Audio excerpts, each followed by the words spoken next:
Interfact's news agency, Lana Samsonia. Over the weekend, you visited one of the command posts of the joint group of forces and focused on the capture of the city of Krasnoarmeysk. Is it currently fully controlled by the armed forces of the Russian Federation? And why is this city so important? Both the Ukrainian side and the Russian armed forces have attached special importance to this city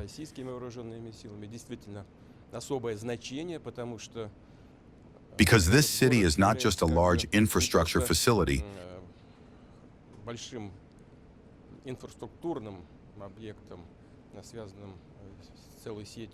connected to a whole network of communication facilities with the region. But the most important thing is that in general, to put it simply, speaking in military language, this is a good springboard for solving all the tasks set at the beginning of the special military operation. That is, from here, from this bridgehead, from this sector of the Russian army, it is convenient to move in all directions that the General Staff considers the most promising. That is why it has always been designated by the Ukrainian side as one of the priorities in the Donetsk People's Republic, and by our armed forces along with a number of other fortified areas. And this was also one of the powerful fortified areas. Today it is completely in the hands of the Russian army, as the commander of the center group recently reported. This question arises apparently in connection with the fact that it is still questioned whether this is really so. Well, if anyone has any doubts, we have already talked about this. I have already suggested this. And what? I suggested that your colleagues, foreign and even Ukrainian, please, we are ready to give Ukrainian journalists the right to visit the city of Krasnoarmeysk and see with their own eyes what is happening there. Who really controls this settlement? I remember when we did this a week ago, the Ukrainian Foreign Ministry issued a warning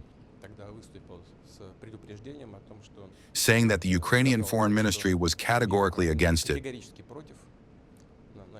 began to threaten journalists and so on. But now the Ministry of Foreign Affairs of Ukraine has nothing to do with this, since the city is completely in the hands of the Russian armed forces.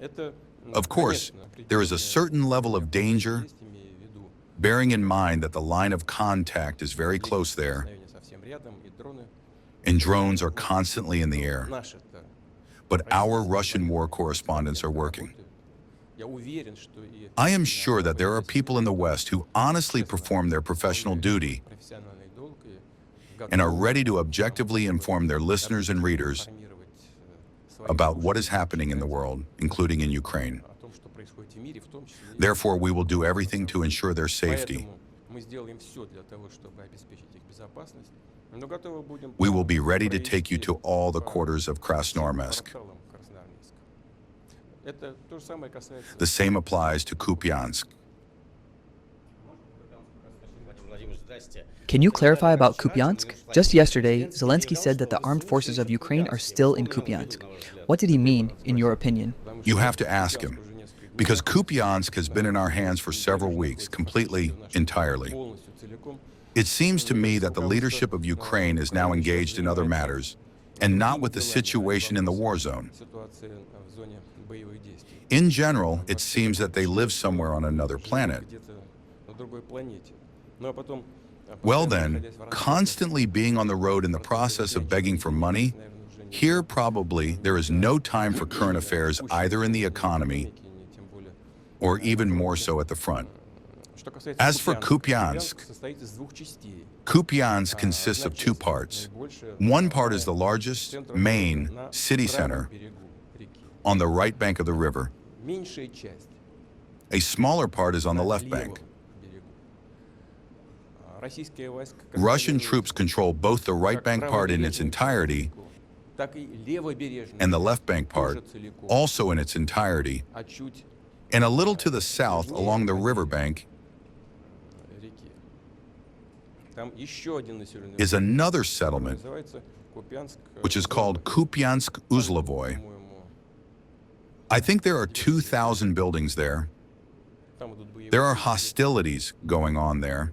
600 buildings, about 600 to 650, are in the hands of the Russian army. Progress is underway. I think that in a few days we will take this settlement as well. But this is a separate settlement. And among other things, I remind you that on the left bank of the river, an enemy grouping of 15 battalions is blocked, and Russian troops began to eliminate it.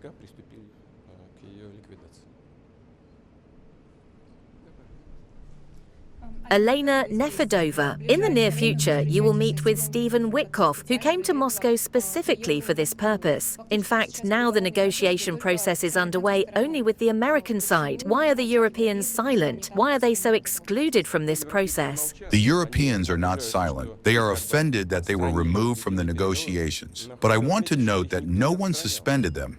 They pulled away themselves. For some time, we had close contact with them. Then they abruptly cut off contacts with Russia. It was their initiative. Why did they do this? Because they have adopted the thesis of inflicting a strategic defeat on Russia and are still living, apparently, in these illusions. Although they understand in their heads that this is long in the past, that this could not have happened. They took wishful thinking for reality in their time, but they cannot admit it to themselves. They do not want to. We took ourselves out of this process, the first thing. Secondly, seeing that they do not like the result today, they have begun to prevent the current U.S. administration and President Trump from achieving peace through negotiations.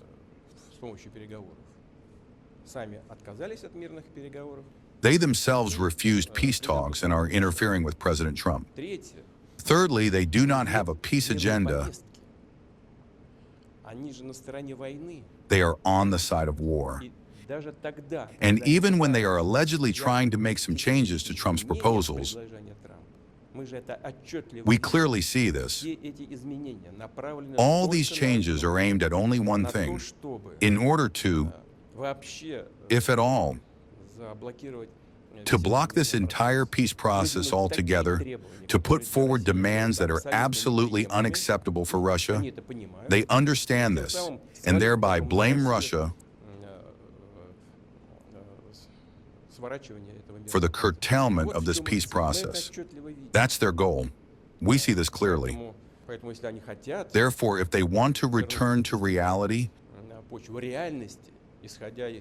based on the situation that is developing on the ground, as they say in such cases, we welcome this. Szijjártó said today that we could find ourselves in a state of war with Europe, literally today. He says that NATO, the European part of it, is going to bring its troops to full combat readiness by 2029, and by 2030 there is a risk of armed conflict. This is actually a very serious, almost sensational thing. What is your attitude to it? Are we really preparing for something? We are not going to go to war with Europe, as I have said 100 times. But if Europe suddenly wants to fight with us and starts, we are ready right now. There can be no doubt about that, but the question is, if Europe suddenly starts a war with us, it seems to me that they will start a war themselves very quickly. This is not Ukraine. With Ukraine, we are acting surgically, carefully. So that, well, it's clear, right? This is not a war in the direct, modern sense of the word. If Europe suddenly wants to start a war with us and starts it, then a situation may very quickly arise in which we will have no one to negotiate with.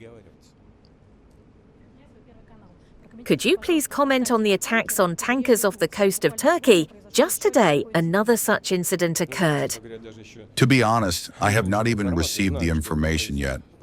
I know that this was happening, attacks on tankers in neutral or even not neutral waters, but in the special economic zone of another state, a third state. This is piracy and nothing else. They, the Ukrainian armed forces, tried to strike at our seaports before. We responded, we answered them. We did not start these operations with the same blows. I assure you that they are much more efficient and powerful. And this primarily concerned those ships on which military property, military equipment, and ammunition were delivered to Ukraine. And we got exactly where we wanted to go, as evidenced by the secondary explosions that we observed with the help of aerial reconnaissance. But what the Ukrainian armed forces are doing now is piracy. What retaliatory measures can we have? First, we will expand the range of our strikes on port facilities and ships, on ships that call at Ukrainian ports. First. Secondly, if this continues, we will consider the possibility, I am not saying that we will do this, but we will consider the possibility of retaliatory measures against the ships of those countries that help Ukraine carry out these pirate actions. The most radical way is to cut off Ukraine from the sea. Then it will be impossible to engage in piracy in principle. But this is all kind of on the rise.